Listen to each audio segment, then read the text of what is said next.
my name is Thomas Thwaites. I'm a British designer, and part of my job is to make things.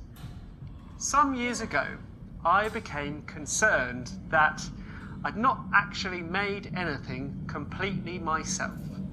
Yes, I'd designed and fabricated lots of things, but the materials I used, the steel screws, the copper wires, the plastics, the glass, even the wood, it all came to me already highly processed. Where does it all come from? What would I do if civilization came to an end?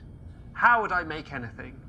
Surely I should be able to be a bit self-sufficient.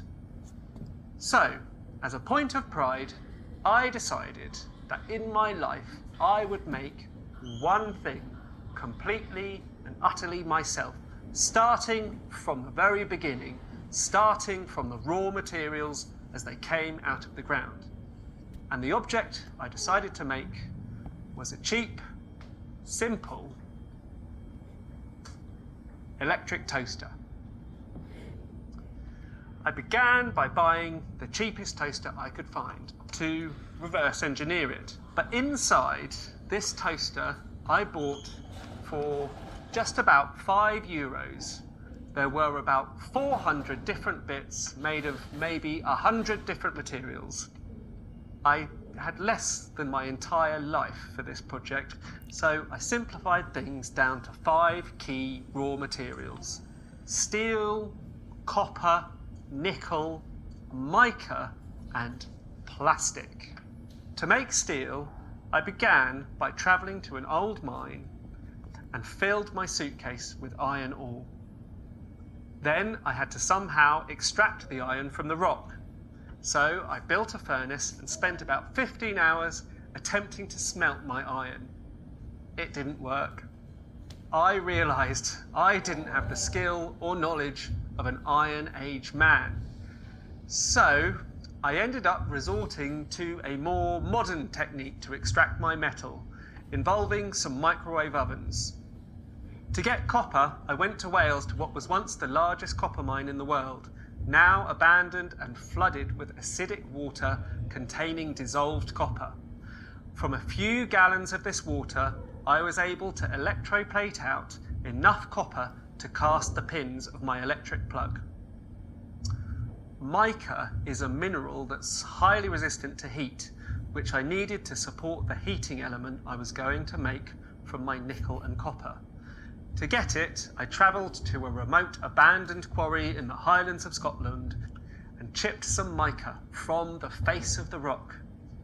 I was determined that my toaster should have a plastic case, because plastic cases are so often used to smooth over the mess of components inside our products.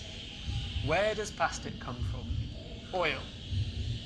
BP refused to fly me to an oil rig to get a jug of oil, so I tried to make my case from a bioplastic made from potato starch. But each time I tried to cast the potato plastic into the mould that I had carved from a tree trunk, the plastic just cracked as it cured. In the end, I visited a plastics recycling factory where I got some plastic waste to melt down for my toaster case. My justification for using this waste plastic was that some geologists and philosophers argue that we've entered a new geological age, the Anthropocene, because of the planet-sized effects industrial civilization is having. It's thought that the plastic which pollutes every corner of the Earth will still be detectable in rocks and ice cores millions of years from now. So I decided I could mine some of this waste plastic proto-rock for my toaster case. After 9 months of struggle, this is my toaster. Not exactly pretty, but honest. And here is my toaster on the shelves for £1,187.54, which is just €1,400. An absurd price to pay for a toaster. And that was just the money I spent on travelling to the various mines. But a few euros for a cheap toaster seems a kind of absurd price too. I think we know that even with all the economies of scale of modern industry, that we're not paying the true cost for cheap consumer electrical goods. Making my toaster made me deeply feel how interconnected everything is. It seems absurd to me now to think that I should kind of retreat into some fantasy of self-sufficiency and then I'll be okay. What about my toaster? Did it toast? Well, when I plugged it in and switched it on, it got so hot that it basically melted itself at the same time as warming some bread. And so I consider that a partial success.